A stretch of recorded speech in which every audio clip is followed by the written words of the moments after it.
You've written several scripts before, but was there any special reason for you to write this one, to write Rocky?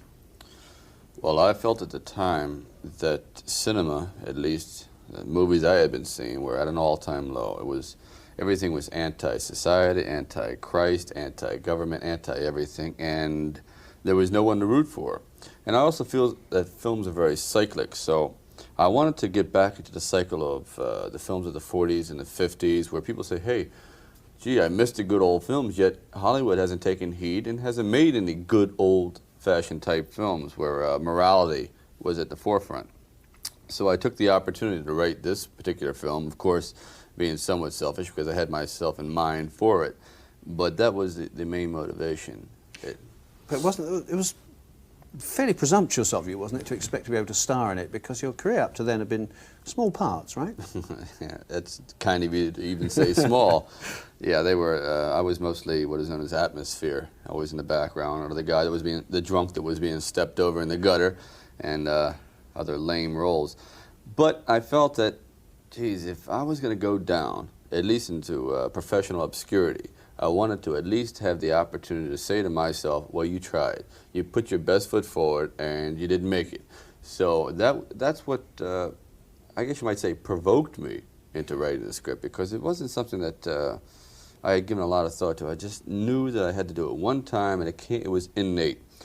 Now, the thing was, what was the proper vehicle? I surely couldn't pass myself off, at least as a lawyer in a three-piece suit. I just don't think I have that kind of appeal, or whatever it is. So I wanted to take it much more basic, a man from the street. All right, what kind of a man? An underdog, and that being a professional fighter, I think, has that connotation to it.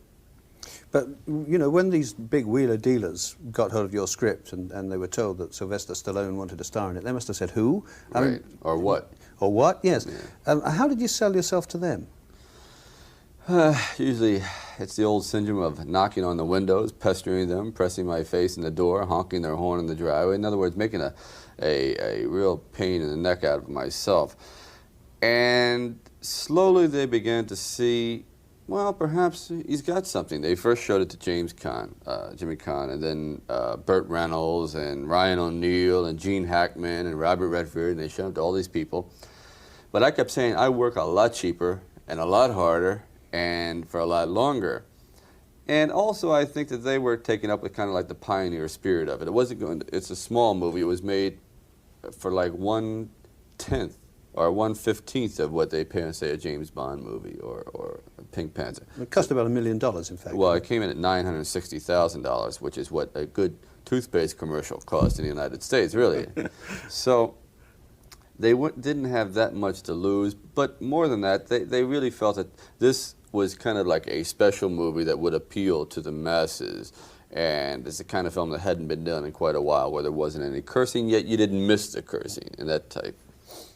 But after all, when you first went along with your script, I mean, they liked the script, but they were so desperate not to have you that they kept offering you increasingly large sums of money to go away, didn't they? Right, it went up to about $265,000. Not to appear in the film. Right, to stay away, to get off my lawn, boy. But what they didn't count on is, when a person hasn't had that type of money, they really don't miss it. In other words, if you haven't ridden in a Rolls Royce, you don't mind bouncing around in a Volkswagen. You don't have that frame of reference. But more than that, I knew that if I sold it, even for $500,000, I knew that after the money was gone, I would become very bitter for having sold out, because my one love was to at least fail on my own terms. I wanted to see if I could act, because all these bit parts that you're talking about, you really couldn't say this kid had talent or it was just a big fake.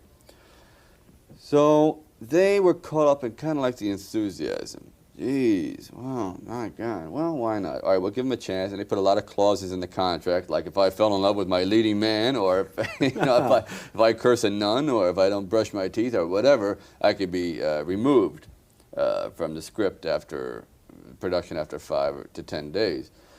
But all that aside, I really think that they just wanted to get rid of me. And they said, well, let's put him in a movie. That'll get rid of him for 2 months. You know, that kind of thing.